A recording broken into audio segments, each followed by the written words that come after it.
museum na ito sa Cabuyao, Laguna, may nag-a-apply raw para maging bagong man's best friend. Hindi aso, hindi tao, pero mga gumagalaw at sumasayaw na parang tao at aso na robots. Ang main attraction, ang humanoid na si Y-Bot. Sila yung mukhang tao, gumagalaw na parang tao. Ang mga nagagawa niya is mag-hide, clap, flying kiss, and then makakapag-dance din siya.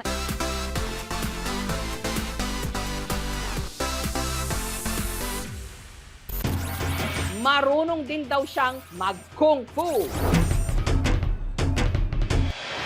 Pero ano itong sumbong na nakarating sa amin? Na si Y-Bot, suplado, He goes to you pag ayaw ka niya, alis siya. Tatalikod siya. pero kung may hilig daw talaga si Y-Bot, ito ay ang sumayaw. Sample nga dyan.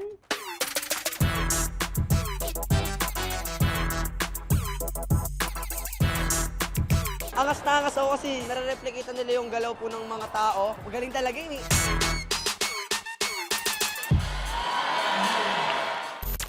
Si Y-Bot, meron ding mga robot dog, sina Go-To at Light 3. Si Lightning, siya yung mga cute and cuddly. Si Goto, Ashby na tawag ko dyan. Gaya ng totoong mga aso, sina Go-To at Light 3, may alam din daw na tricks. Si Dog Robot nakaka-stretch, tumatalon, nag-high, nag-heart shape, cute yung mga poses niya. Very happy po ako kasi kahit robot lang po siya, nakakapagbigay po siya ng happiness sa mga bata. Gaya ni Bantay, kaya rin daw nilang protektahan ang ating mga bahay. Meron silang vision mapping technology. May camera sila. Then you can see it from your phone. Pwede po ito gamitin for surveillance, security, or inspection task. Pwede rin po ito gamitin sa warehouse or sa delivery. Kaya po niyan mag-depth ng 6.5 kg. Sina Y-Bot, Go-To at Light 3, made in China raw talaga. Hanggang sa dinala sila sa Pilipinas, nito lang nakaraang taon para maging attraction sa Museum Y. Na-excite po at natuwa kasi po marami pong nagawa yung mga iba't ibang teknolohiya na pwede pong makatulong po sa atin. Kung may mga robot na parang tao o aso, I am a human robot. meron ding tao na feeling robot. Kilalanin siya. Meron na raw robot na kayang gayahin ang kilos ng tao. Pero sa Surigao del Sur, may lalaki naman na kayang gayahin ang galawan ng robot.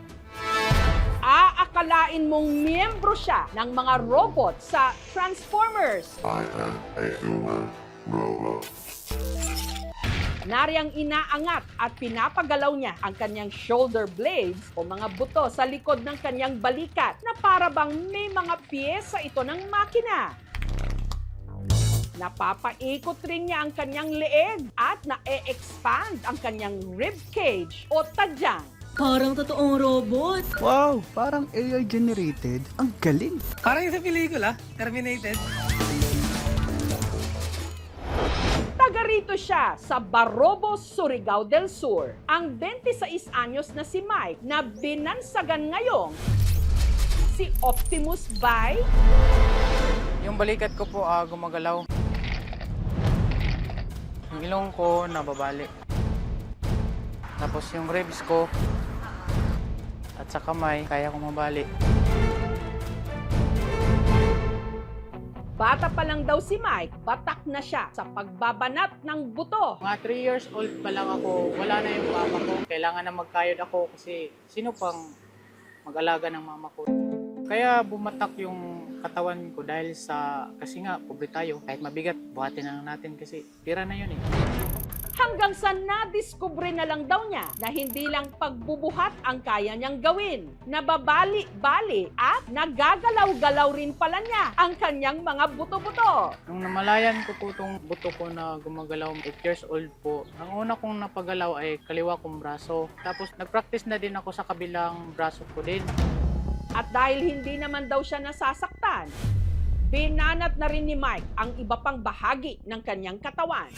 22 years old na po ako, nalaman yung ribs ko na gumagalaw. Namangha ako sa sarili ko na bakit ganito yung mga buto ko. Kuha baka ni mali og lawin. Kuan ba ka ng langgam ba nga manggawas ang wala man po kay pakpak. Baka nga, part yun sa paglihi ni mama, yung sa pusa at saka baboy at saka sa puntot ng kabayo, tapos unggoy. Kasi marami pong mga hayop sa kabataan ko pa. Hanggang naisipan na raw ni Mike na magpakitang gilas online.